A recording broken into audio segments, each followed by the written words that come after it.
오늘 우리가 함께 나눌 말씀은 요한복음 21장 18절에서 23절까지의 말씀입니다.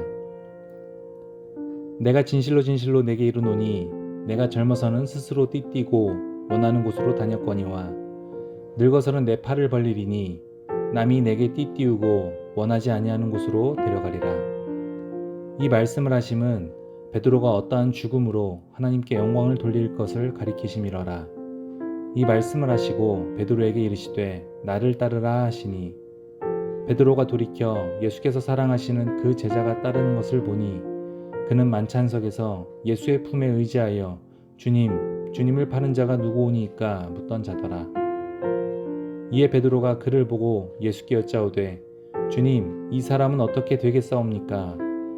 예수께서 이르시되 내가 올 때까지 그를 머물게 하고자 할지라도 내게 무슨 상관이냐? 너는 나를 따르라 하시더라. 이 말씀이 형제들에게 나가서 그 제자는 죽지 아니하겠다 하였으나 예수의 말씀은 그가 죽지 않겠다 하신 것이 아니라 내가 올 때까지 그를 머물게 하고자 할지라도 내게 무슨 상관이냐 하신 것이러라. 아멘.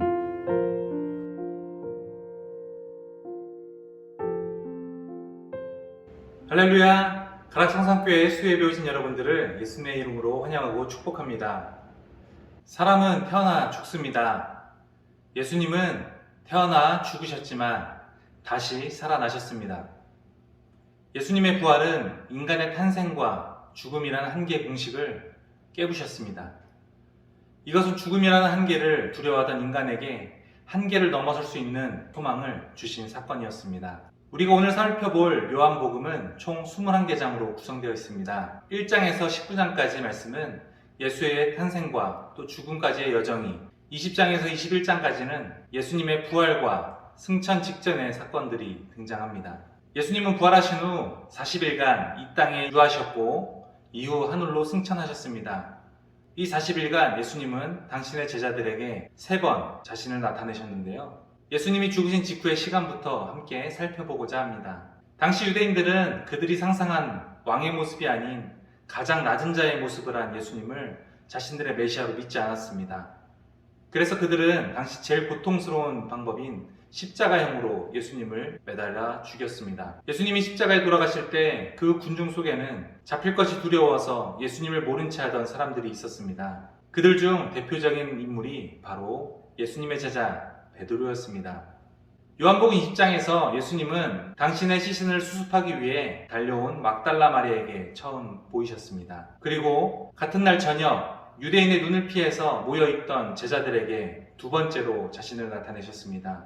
오늘 본문 21장 18절에서 23절의 말씀에서 오늘 본문 21장 18절에서 23절까지의 말씀에서 예수님이 7명의 제자들 앞에 세 번째로 나타나십니다. 예수님이 디베레호수의 모습을 드러내셨을 때 사람들은 그가 예수님인 줄 몰랐습니다. 마침 베드로와 다른 제자들은 호수에서 물고기를 제대로 낚지 못하고 있던 상황에 그들 곁에 있었던 예수님께서는 그들 배 오른편에 그물을 던지라 말씀하셨습니다. 그들은 그곳에 그물을 던졌고 그물 가득 고기가 잡혔습니다. 그 잡혔던 양이 어찌나 많은지 다른 제자들이 배를 타고 가서 도와줘야 할 정도였습니다. 이 장면을 보니 왠지 예수님이 처음 베드로를 만난 순간이 떠오릅니다.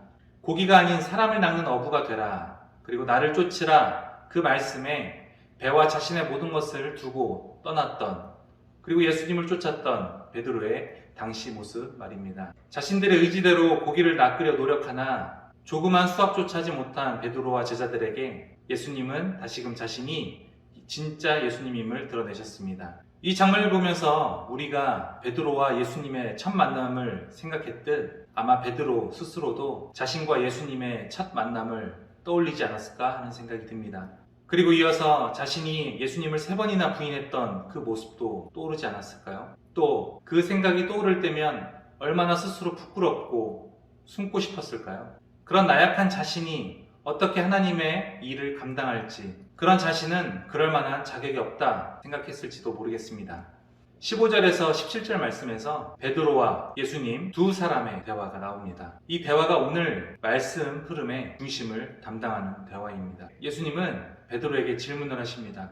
15절에서 예수님은 베드로에게 질문하십니다. 요한의 아들 시몬아, 내가 이 사람들보다 나를 더 사랑하느냐? 베드로는 대답합니다. 주님, 그렇습니다. 내가 주님을 사랑하는 줄 주님은 아십니다. 이에 예수님은 말씀하십니다. 내 어린 양을 먹이라. 16절에서 또 두 번째로 물어보십니다. 요한 아들 시몬아, 내가 나를 사랑하느냐? 처음 질문에서 이 사람들 보다가 빠졌습니다. 베드로는 대답합니다. 주님, 그렇습니다. 내가 주님을 사랑하는 줄 주님께서는 아십니다. 이에 예수님은 말씀하십니다. 내 어린 양을 치라. 여기서 치라는 돌보다와 같은 의미로 보시면 되겠습니다. 17절에서 세 번째로 또 물으십니다. 17절에서 세 번째로 또 물으십니다. 요한의 아들 시몬아, 내가 나를 사랑하느냐? 이때 베드로는 근심하며 대답합니다. 주님이 모든 것을 아십니다. 내가 주님 사랑하는 줄 주님이 아십니다. 이에 예수님께서 말씀하십니다. 내 양을 먹이라. 왜 예수님께서는 다 아시면서 굳이 같은 질문을 세 번이나 하셨을까요? 그리고 왜 말끝마다 내 양을 치라, 돌보라, 먹이라 말씀하셨을까요? 베드로는 예수님을 당연히 사랑하고 누구보다 열심으로 따랐던 자였습니다. 예수님이 가는 곳 어디든 그는 늘 동행했습니다. 그런 그에게 예수님은 물으셨습니다. 내가 날 사랑하느냐? 베드로의 주님을 향한 그 진실한 마음을 입술로 확인하고 싶으셨을 수도 있겠습니다. 베드로가 비록 3번 부인했지만 그의 진심 어린 고백을 받아주고 싶으셨을 모르겠습니다. 어떤 이유가 됐든 예수님은 그가 예수님 사랑하는 것을 알고 계셨습니다. 베드로 또한 자신의 그러한 마음을 예수님이 잘 알고 있음을 알고 있었습니다. 저는 이 말씀을 묵상하며 예수님이 하신 그 질문에 회복의 메시지가 담겨 있음을 느낄 수 있었습니다. 반석 위에 교회를 세우리라 하실 만큼 믿었던 베드로가 3번의 배신을 함에도 예수님은 그 3번의 질문과 3번의 베드로의 고백을 통해 베드로의 지난 잘못을 기억하지 않고 그의 사랑의 고백을 받아주셨습니다. 3번째 사랑합니다 고백을 할 때 베드로는 잠시 근심합니다. 자신의 과거가 부끄러웠기 때문이 아닐까 하는 생각이 드는데요. 그런 생각이 드는 이유는 아마도 제가 그 상황에 있었더라면 저 또한 그렇게 근심을 했을 것 같기 때문입니다. 저도 예수님께 수차례 사랑합니다 라고 고백을 하면서 겪었던 경험을 하나 여러분과 공유하고자 합니다.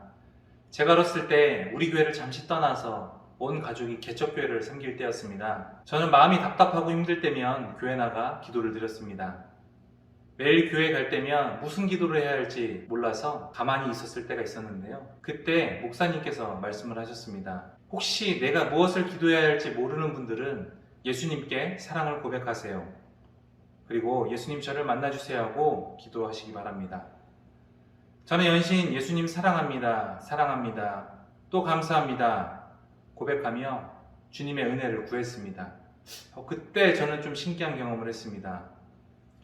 예수님의 십자가의 사건이 떠오르고 십자가에서 돌아가실 때 그 예수님의 마음이 느껴지기도 하고 기억도 하지 못했던 나의 죄들이 떠오르기도 했습니다. 10분도 꿇어앉기 힘들었던 제가 1시간, 2시간을 무릎 꿇고 그렇게 울고 불며 기도를 했습니다.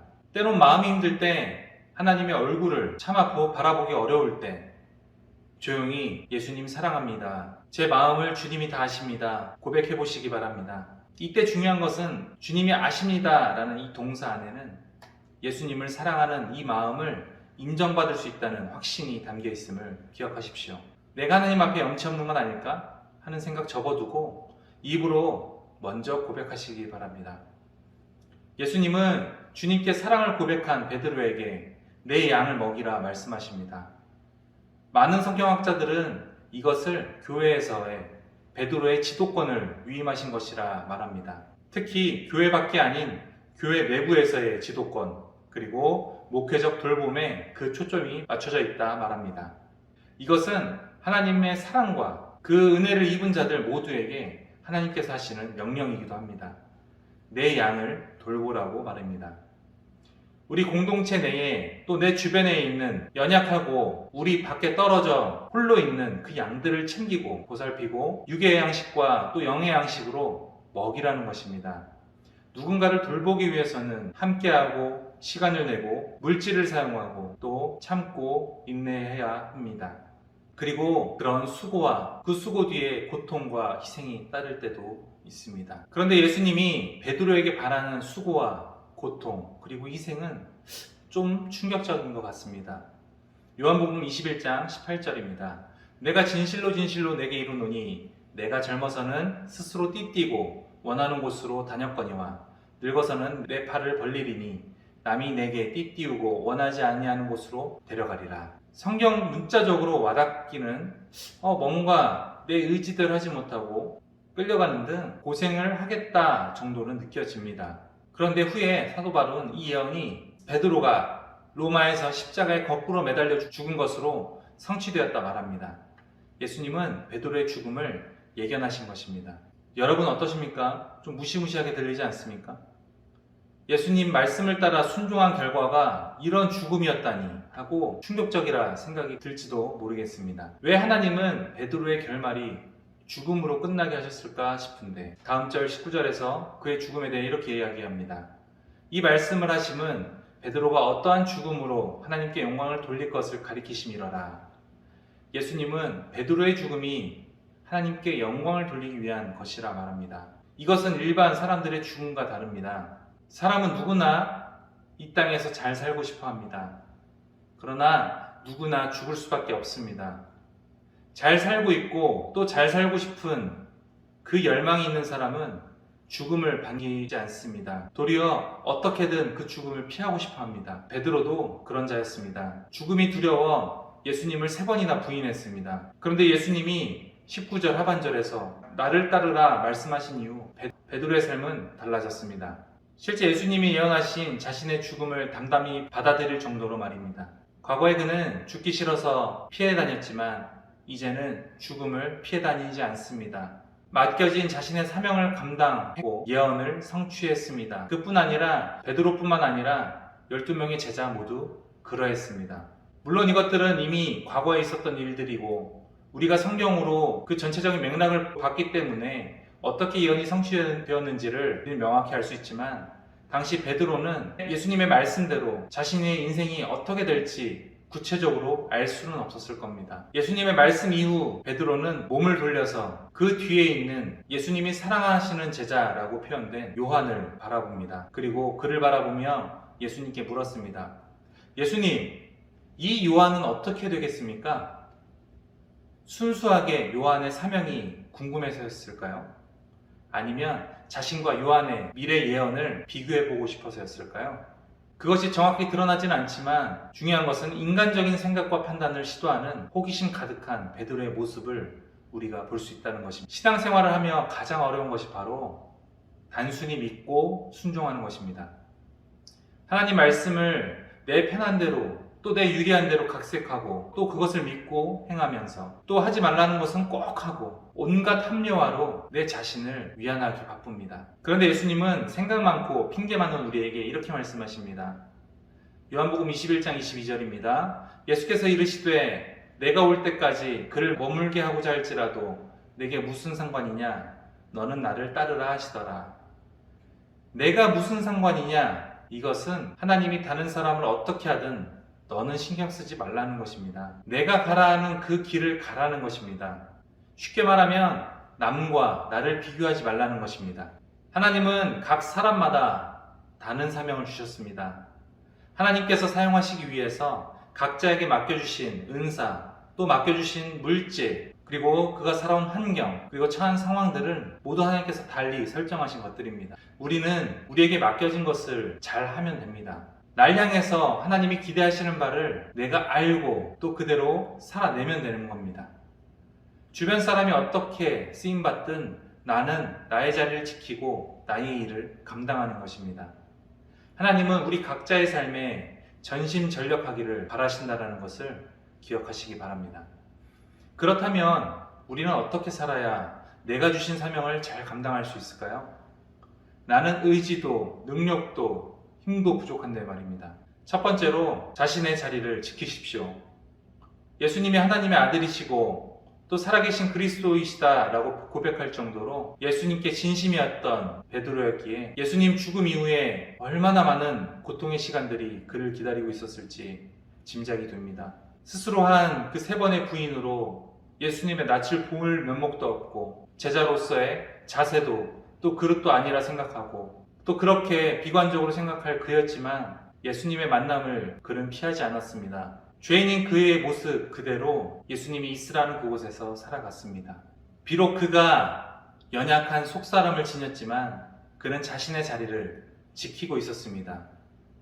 잘났고 못났고 잘 해내고 못 해내고를 떠나서 의심이 들고 확신이 있고 없고를 떠나서 가라 하는 그곳, 있으라 하는 그곳에 우리는 있어야 합니다. 하나님은 그냥 가라고 또 그냥 있으라고 하시지 않습니다. 모든 것에 다 이유가 있습니다. 두 번째로 주님께서 나를 사랑하신다는 확신이 있어야 합니다. 베드로는 예수님께서 내가 주님을 사랑합니다 라 말하면서 그 마음을 주님이 다 아신다고 고백합니다. 내가 예수님을 부인한 죄인이지만 용서받을 수 없을 것 같지만 그래도 주님을 사랑하는 자신의 마음을 예수님이 받아주실 것을 알았습니다. 사람은 용서하지 못할지라도 예수님께서는 우리를 용서하십니다.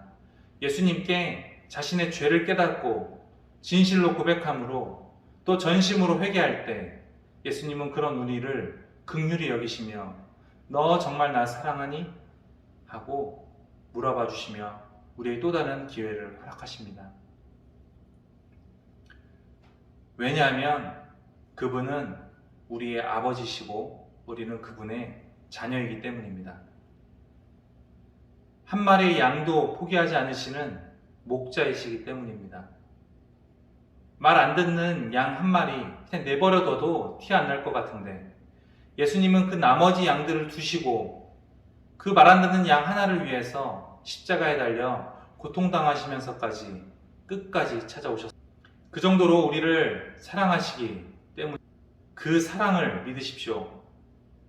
나의 완악한 마음, 못된 과거, 죄를 쉽게 범하는 나 같은 놈은 포기하실 거라 생각하지 마십시오.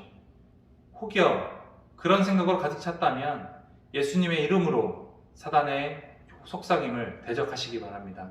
마지막으로 우리가 사명을 잘 감당할 수 있기 위해 우리는 사랑해야 합니다. 먼저는 나를 사랑해야 합니다. 나라는 사람, 너무나 부족하지만 너무나 연약하지만 가능성 있는 소중한 그런 나를 사랑해야 되는 겁니다. 다음은 남을 사랑해야 됩니다. 내가 나를 사랑하듯 다른 사람을 나처럼 사랑하라 하나 예수님은 말씀하셨습니다. 사랑에 있어서 너무나 많이 듣고 당연한 이야기들입니다. 사랑의 대상에서 뭔가 하나 빠진 대상이 있습니다. 누굴까요? 네, 바로 예수님을 사랑하는 것입니다. 내가 얼마나 예수님을 사랑했는가 이 시간 한번 곰곰이 생각해 보길 바랍니다.